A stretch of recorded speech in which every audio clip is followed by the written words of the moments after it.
भारत चारों तरफ से अपने दुश्मन देशों के साथ घिरा हुआ है। हमारी सेना सिर्फ युद्ध के लिए ही मशहूर नहीं है, न जाने कितनों की जानें गंवाने के बाद हमें यह ताकत हासिल हुई है।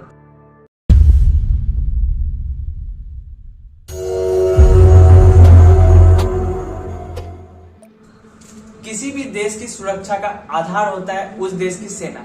यदि सेना मजबूत होगी तो देश पर किसी भी बाहरी आक्रमण का कोई खतरा नहीं होगा। देश की मजबूती देश की जवानों के हाथों में होता है और ये अभी से नहीं बल्कि पुराने जमाने से चला आ रहा है। हमारा भारत देश प्राचीन काल से देखता आ रहा है कि कैसे सेना के बल पर राजाओं ने बड़े बड़े देशों को जीता था। भारत जैसे सेंसिटिव बॉर्डर वाले देशों के लिए सेना का मजबूत होना बहुत ही जरूरी है, क्योंकि भारत चारों तरफ से अपने दुश्मन देशों के साथ घिरा हुआ है। ऐसे में सेना का मनोबल और शारीरिक बल को बरकरार रखना बहुत ही जरूरी है। आज के इस वीडियो में हम जानेंगे कि कैसे भारत की सेना वर्ल्ड की चौथी सबसे बड़ी सेना है। जिन देशों ने हमें गुलाम बनाया था, आज उनको पछाड़ते हुए कैसे हम उनसे भी आगे निकल गए, और ये भी जानेंगे कि बाकी देशों के मुकाबले हमारी सेना कितनी बड़ी है और उनको चलाने में कितना खर्चा आता है। वर्ल्ड की सबसे पावरफुल सेना कौन है, यह सब जानने के लिए वीडियो को अंत तक जरूर देखिएगा। और अगर आपने हमारे चैनल को सब्सक्राइब नहीं किया है तो कर लीजिए और बेल आइकन को दबाकर ऑल पर सिलेक्ट कर लीजिए, ताकि हमारी आने वाली लेटेस्ट इंफॉर्मेशनल वीडियो की नोटिफिकेशन आप तक पहुंच सके। भारत को करीब 200 सालों से अधिक गुलाम बनाने वाले अंग्रेज आज सैन्य ताकत के मामले में भारत से बहुत पीछे है। सबसे ताकतवर देशों की सूची में ब्रिटेन का 8वां स्थान है, जिसे पछाड़ते हुए भारत 4 कदम आगे यानी चौथे स्थान पर है।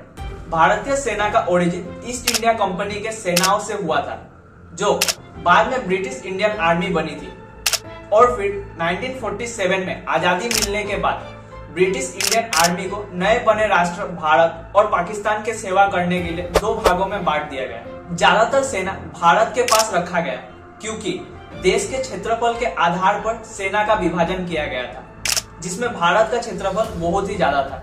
2021 के ग्लोबल फायर पावर इंडेक्स में देशों को उनकी संभावित सेना ताकत की आधार पर रैंकिंग किया जाता है। इसी साल 138 देशों की रैंकिंग को 50 पैरामीटर्स के आधार पर निर्धारित किया गया। इनको मापने के लिए military resources, natural resources, industries, geographic features और अवेलेबल मैन पावर जैसे पैरामीटर्स शामिल है। इस लिस्ट में सबसे पहले पोजीशन पर अमेरिका है, जो दुनिया का मोस्ट पावरफुल कंट्री है। इस लिस्ट में अमेरिका को सैनिकों के कैपेबिलिटीज के आधार पर 0.0453 पॉइंट मिले हैं। अमेरिका के पास 14 लाख से ज्यादा एक्टिव सोल्जर्स है। एक रिपोर्ट के अनुसार अमेरिका ने अपने सुरक्षा बजट पर लगभग $700 बिलियन खर्च किए हैं। इस लिस्ट में दुनिया का दूसरा सबसे शक्तिशाली देश रसिया है। रसिया का पावर इंडेक्स 0.0501 है। रसिया का रक्षा बजट $46 बिलियन है। रसिया के पास 8,50,000 एक्टिव सोल्जर्स है। वैसे ही चाइना का रक्षा बजट लगभग $209 बिलियन है और 20 लाख एक्टिव सोल्जर के साथ पावर इंडेक्स 0.0511 पॉइंट है। वहीं इंडिया का रक्षा बजट इन सब देशों से एकदम कम 5.25 लाख करोड़ रुपीस है। इंडियन आर्मी, इंडियन नेवी और इंडियन एयरफोर्स को मिलाकर 14 लाख एक्टिव सोल्जर्स के साथ इंडिया का पावर इंडेक्स 0.0979 है। आपको जानकर खुशी होगी कि भारत के पास दुनिया का सबसे बड़ा पैरामिलिट्री फोर्स है। भारत का डिफेंस बजट सन 2010-11 में 1.47 लाख करोड़ रुपए थी, जो बढ़ते हुए 2022-23 में 5.25 लाख करोड़ रुपए हो गई। हमारी जीडीपी का कुल 2.9% सेना के बजट में खर्च आता है। आई नो कि अब आप क्या सोच रहे होंगे कि गवर्नमेंट इन सब पैसों को कहां खर्चा करती है। तो आप अपने स्क्रीन पर ये एक चार्ट देख सकते हैं, जहां सेना की बजट का 54% सैलरीज और पेंशन में खर्च आता है। वहीं 23.8% वेपन को खरीदने में और सेना को मॉडर्नाइज करने में लगता है, और 3.5% रिसर्च एंड डेवलपमेंट में खर्च होता है। लेकिन बता दें आपको कि ये सारी ताकत कोई एक दिन में हासिल की हुई ताकत नहीं है। इसके लिए हमारे जवानों ने न जाने कितनी लड़ाइयां लड़ी हैं और न जाने कितनों की जानें गंवाने के बाद हमें यह ताकत हासिल हुई है।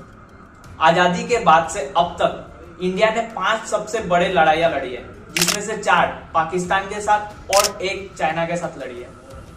और तो और आजादी के बाद बहुत सारे आंतरिक मामले भी हुए जिसे सेना के हस्तक्षेप से सोल्व किया गया, जिसमें नाम आता है हैदराबाद को इंडिया में शामिल करना, गोवा, दमन और दीव जैसे द्वीप को भी इंडिया में सेना की मदद से शामिल किया गया था।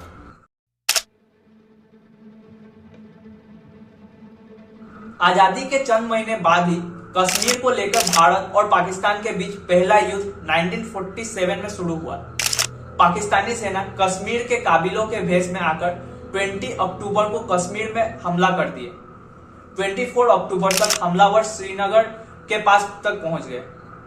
संकट बढ़ता देख जम्मू कश्मीर के महाराजा हरि सिंह ने भारत सरकार से मदद मांगी। इसके बाद 26 अक्टूबर को भारतीय सेना जंग में उतर गई। भारतीय सेना ने कश्मीर के 2/3 हिस्से पर अपना नियंत्रण कर लिया था। बाद में यूनाइटेड नेशन के दबाव में आकर सेना को 1 अक्टूबर 1949 को युद्ध विराम करना पड़ा।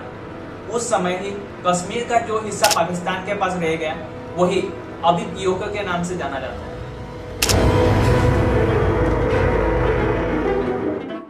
आजादी के बाद भारत अपना दूसरा युद्ध चाइना के साथ लड़ा। चाइनीज सेनाओं ने 20 अक्टूबर 1962 को लद्दाख और बहुत से दूसरे इलाकों में हमला शुरू कर दिए। उस समय भारतीय सेनाओं की दुविधा यह थी कि वे दशकों पुराने 303 बंदूक के साथ लड़ाइयां लड़ी थी और चाइनीज सेनाओं के पास मॉडर्न मशीन गन थी। इसके बावजूद भी भारतीय सेना चाइनीज सेनाओं से जी जान से लड़ी। और तो और 113 भारतीय सेना 1000 चाइनीज सेनाओं पर भारी पड़ गई थी। उस समय हमारी एयरफोर्स बहुत ही मजबूत थी, मगर उन्हें किसी कारण से युद्ध में लड़ने ही नहीं दिया गया। अगर उन्हें युद्ध में लड़ने दिया होता तो आज वो युद्ध भारत के पक्ष में होता है।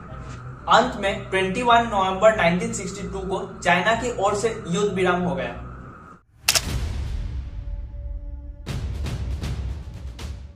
भारत का पाकिस्तान के साथ ये दूसरा युद्ध था, जिसे दूसरा कश्मीर युद्ध के नाम से जाना जाता है। ये युद्ध की शुरुआत पाकिस्तान के ऑपरेशन जिब्राल्टर के कारण हुई थी, जिसके तहत पाकिस्तान ने कश्मीर में सेना की घुसपैठ कराने की योजना बनाई थी। पाकिस्तान की सेना करीब 30,000 जवान कश्मीर के लोगों की वेशभूषा बनाकर कश्मीर में घुस गए थे। जब इसकी भनक भारतीय सेना को लगी तो युद्ध शुरू हो गई। इस युद्ध में पाकिस्तान ने ताकतवर पैटर्न टैंक का इस्तेमाल किया था, लेकिन फिर भी उन्हें हार का सामना करना पड़ा। इस युद्ध में भारत ने बड़े तादाद पर नौसेना की मदद ली थी। ये युद्ध भी यूएन के कहने पर समाप्त हुई थी और बाद में 10 जनवरी 1966 को ताशकंद में दोनों ने समझौते किए।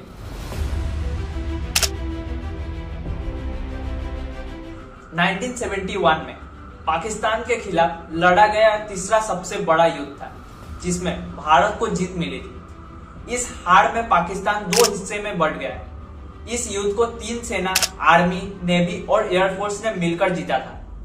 भारतीय सेनाओं ने पूर्वी पाकिस्तान, जो कि अब बांग्लादेश के नाम से जाना जाता है, वहां पाकिस्तान के 96,000 सैनिकों को घुटने तले ला दिए थे। इसके बाद दोनों देशों के बीच 2 जुलाई 1972 को शिमला में एग्रीमेंट हुआ और बाद में भारत ने बंदी बनाए हुए सैनिकों को पाकिस्तान में भेज दिए।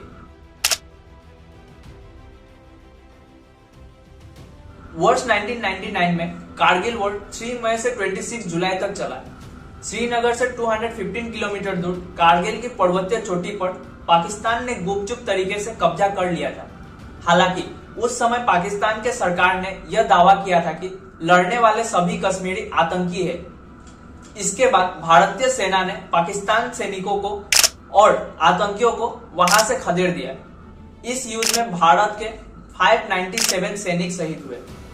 इतने सैनिकों के बलिदान के बाद भारत को कारगिल वॉर में जीत मिली थी। लेकिन इन सब से गर्व की बात यह है कि सेना के वजह से आज हमारा देश इतना आगे आया है। हमारी सेना सिर्फ युद्ध के लिए ही मशहूर नहीं है, बल्कि प्राकृतिक आपदा जैसे बाढ़ के समय में हमारी सेना लोगों की बड़े तादाद में मदद करती है।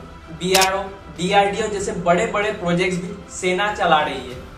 आपको जानकर खुशी होगी कि भारतीय सेना ने यूनाइटेड नेशन के कई पीस कीपिंग ऑपरेशंस में भाग लिया है, जिसमें से कुछ नाम आता है Cambodia, Cyprus, Democratic Republic of Congo, El Salvador, Sri Lanka और वियतनाम जैसे बहुत से देश है जहां जाकर भारतीय सेना ने पीस कीपिंग का काम किया है। भारतीय सेना ने कोरिया में हुई लड़ाई के दौरान घायलों और बीमारों को सुरक्षित लाने के लिए अपनी पैरामिलिट्री यूनिट्स को भेजा था। आज के वीडियो में इतना ही। वीडियो पसंद आई हो तो हमारे चैनल को लाइक शेयर एंड सब्सक्राइब जरूर करें। मिलते हैं अगली वीडियो में। जय हिंद।